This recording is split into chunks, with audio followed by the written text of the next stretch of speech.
When you think of iconic weapons in Call of Duty, you probably think about stuff like the AN-94, the MP7, but what about something like the Browning HP? Yep, this is a weapon in Black Ops 2 that I'm pretty sure 99% of all players have forgotten about. And what if I told you that there are a lot of weapons that are just like this one? But why is this one so forgotten, and why are there so many others like it? Well, really, it all comes down to one main thing, and that comes to exclusivity. Don't get me wrong, the multiplayer definitely has some forgotten weapons like this LMG that you see here, but it doesn't have exclusivity. Black Ops 2's campaign has a lot of weapons in the loadout system which are only found in this mode. For example, did you know that there was an M60 in Black Ops 2? The reason that I consider these weapons to be forgettable is because not only are they only exclusive to the campaign, but there's also no reason for you to go out of your way to use these weapons specifically, because there's nothing that these weapons do better than the other ones in the game that are more prevalent. They exist purely just for the sake of existing.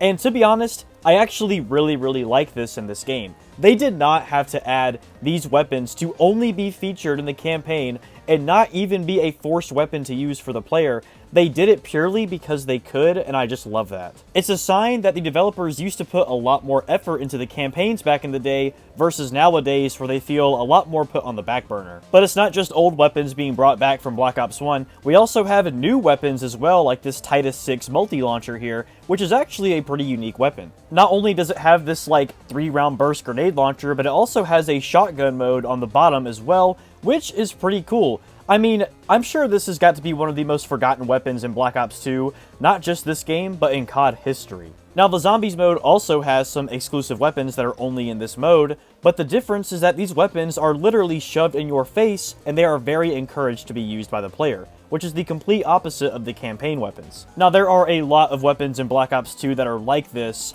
but most of them were just brought over from Black Ops 1. But speaking of Black Ops 1, I think it's time to go over to that game, because there is a lot more uniqueness when it comes to the campaign exclusive weapons in that game. And you are immediately shown this in the second mission of the game, which is Vorkuta, where your starting weapon is literally the prison knife. It's basically this shank that you make out of a rock or a piece of metal or something, and you use that in order to obtain your first weapon. But moving on to a ranged weapon, the first one that you get that is a campaign exclusive is the KS-23 shotgun that you will find after the armory is broken into.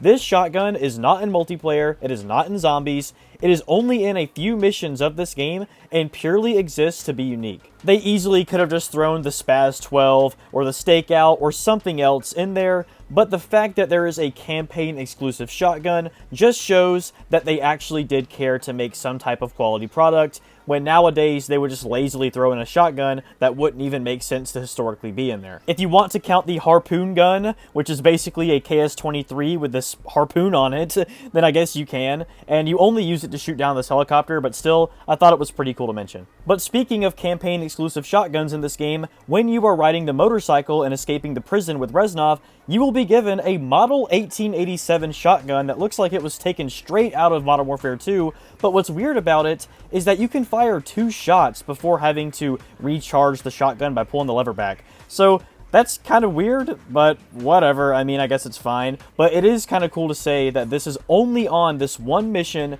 only during this motorcycle escape, which just shows they totally didn't have to do that, but they did anyway, and I love that. The mission Project Nova takes us back to World War II, and it gives us a lot of guns from World at War brought into Black Ops 1. The PPSH and the Mosin Nagant are 2 Soviet weapons from World at War, which were brought into this game, but they were only featured on this mission, which is really cool. Other weapons like the MP40, for example, are in zombies on this game, but it does have this cool, like, icy looking frost camo that's on it, which does make it a bit unique. The STG-44 is a little bit different because this weapon is only on this mission and the World at War remastered zombie maps, which didn't come out until DLC 4, so for a while, this was a campaign exclusive weapon in this game. For explosive weapons, we have the Panzerschreck, which actually is not in zombies on this game, so this is exclusive to this one mission. Once you enter the ship with Steiner, you will have this pistol, which is the Tokarev from World at War,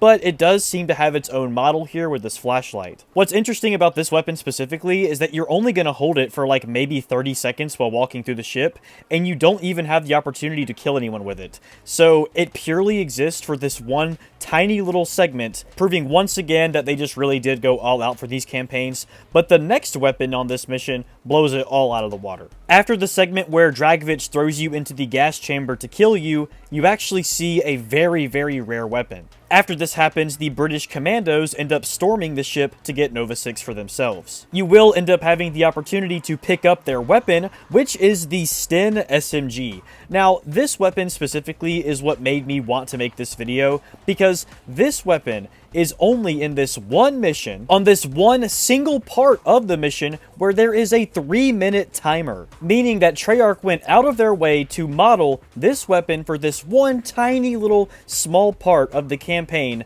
that is only exclusive to the campaign just for the sake of quality. And you might be saying, oh, well, duh, it's because they're British. They easily could have put American soldiers storming the ship with Thompsons, a weapon that already existed in World at War that they could have ported over. But no, an entirely new weapon model for this one tiny little part of this campaign, and for that, I have to just give this weapon a lot of notoriety. And before you know it, the mission's over. That's it. You never see this weapon ever again. You only get to hold it for that one little 3-minute segment, and it's not in zombies, not in multiplayer. I just think that that's so cool. You might say that I'm overreacting or amplifying this too much. It's just attention to detail, and I feel like in the modern day campaigns, you just don't see any of that anymore.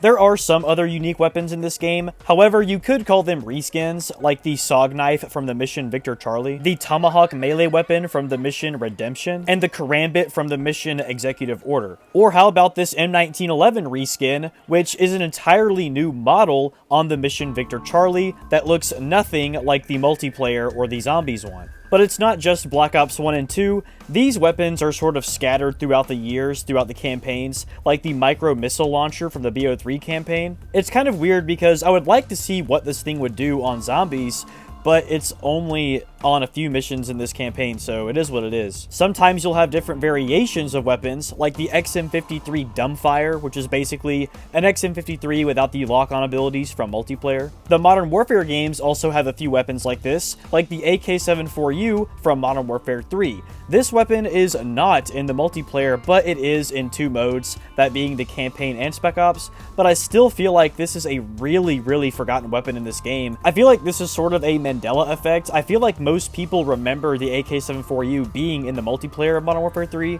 but it just wasn't, and it always shocks people when they find that out. The Dragunov from Modern Warfare 2 kind of has that same thing going on, where it's in the campaign and Spec Ops, but most people just forgot that this thing was even in the game, and it's sort of a Mandela effect that people have. But that's basically going to be it for today's video. Obviously, I could make a long list video going over every single weapon, but I kind of feel like that wouldn't be as entertaining. And plus, it will allow players to go back and experience these for themselves and realize, wow, a lot of these weapons are in the game and I just had no idea or I completely forgot.